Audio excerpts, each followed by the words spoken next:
अक्सर एक सवाल उठता है ना, कि ये जो सरकारी स्कीम्स हैं, ये वाकई में हमें आगे बढ़ाती हैं या फिर कहीं ना कहीं आलसी बना देती हैं। आज हम इसी बड़े सवाल की तह तक जाएंगे।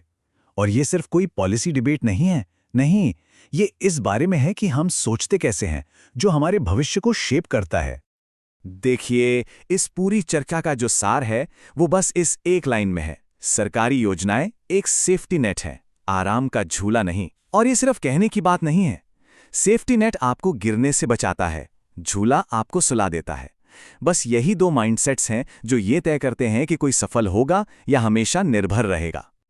इसको ना ऐसे सोचिए, जैसे कोई सर्कस का परफॉर्मर है जो एक ऊंची रस्सी पर चढ़ रहा है।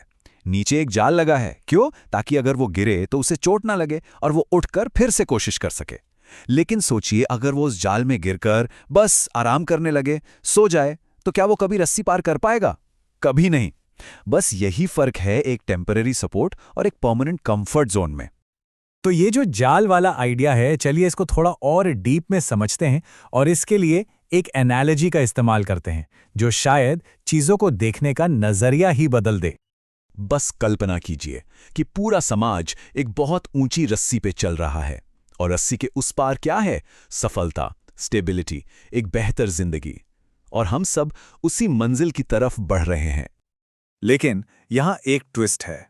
कुछ लोग तो पूरी सेफ्टी गियर के साथ चल रहे हैं, हेलमेट, बेल्ट, सब कुछ है उनके पास। पर एक बहुत बड़ी आबादी ऐसी भी है जो बिना किसी प्रोटेक्शन के उस खतरनाक रस्सी पर चल रही है। उनके लिए तो एक गलत कदम का मतलब है सब कुछ तबाह। और यहीं, बिल्कुल यहीं, गवर्नमेंट स्कीम्स एक हीरो की तरह आती हैं। वो क्या है? वो उस रस्सी के नीचे बिछा हुआ एक बहुत बड़ा सेफ्टी नेट है। उनका काम बस इतना है कि अगर कोई गिरे तो वो पूरी तरह से टूट ना जाए। लेकिन एक बात याद रखनी होगी, जाल आपको पकड़ सकता है पर आपके लिए रस्सी पर चल नहीं सकता। वो हिम्मत, वो कदम तो खुद ही बढ़ाने होंगे। तो सवाल ये उठता है कि ये जो सेफ्टी नेट है, ये आखिर बना किस चीज से है? ये कोई एक चीज नहीं है, बल्कि सपोर्ट की कई लेयर्स से बुना गया एक सिस्टम है। चलिए एक एक करके इन परतों को समझते हैं। तो देखिए, इसकी 4 मेन लेयर्स हैं। सबसे पहली और बेसिक लेयर है सर्वाइवल की, मतलब मुफ्त राशन, बुनियादी हेल्थ सर्विसेज, ताकि कोई भूखा ना रहे।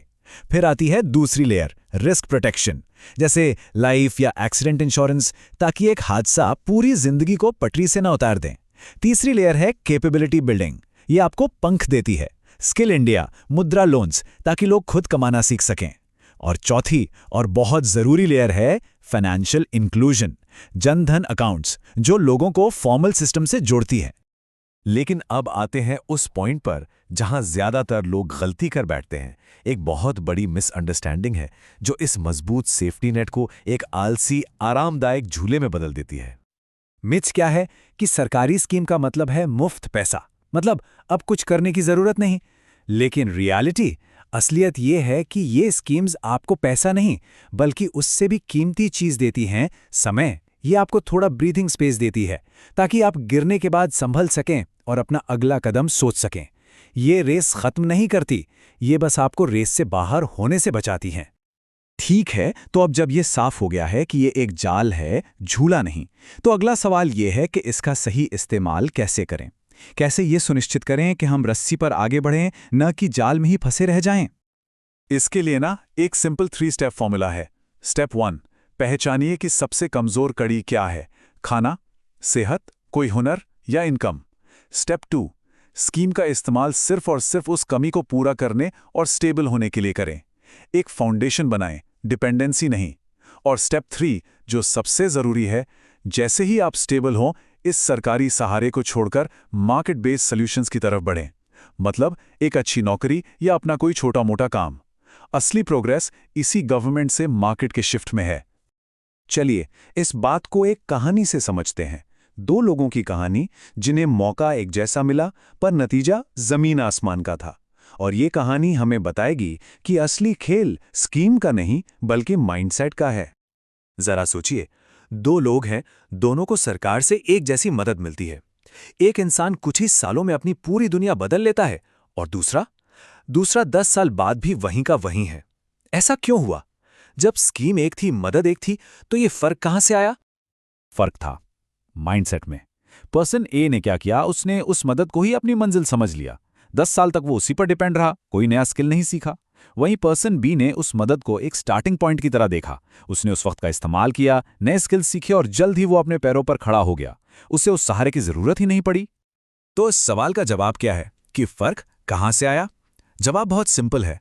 फर्क स्कीम में नहीं था, फर्क सोच में था। एक के लिए वो एक आरामदायक झूला था जिस पर वो सो गया, और दूसरे के लिए वो एक ट्रैम्पोलिन था जिसका इस्तेमाल करके वो और भी ऊंचा उछल गया। एक बात बिल्कुल साफ समझनी होगी, कोई भी सरकारी स्कीम मेहनत, स्किल और डिसिप्लिन का सब्स्टिट्यूट नहीं है। ये चीज़ें तो चाहिए ही चाहिए। आप इन स्कीम्स को पेट्रोल की तरह समझ सकते हैं जो गाड़ी को स्टार्ट करने में मदद करता है, पर स्टीयरिंग व्हील तो आपके ही हाथ में है, गाड़ी तो आपको ही चलानी पड़ेगी। तो आखिर में इस पूरी बातचीत को अगर एक लाइन में समेटना हो तो वो ये है, योजना सहारा है, सीढ़ी नहीं।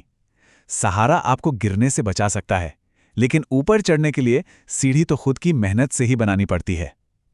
तो असली सवाल ये नहीं है कि सेफ्टी नेट है या नहीं, असली सवाल ये है कि उसका इस्तेमाल कैसे किया जा रहा है, आराम करने के लिए या फिर से एक ऊंची छलांग लगाने के लिए।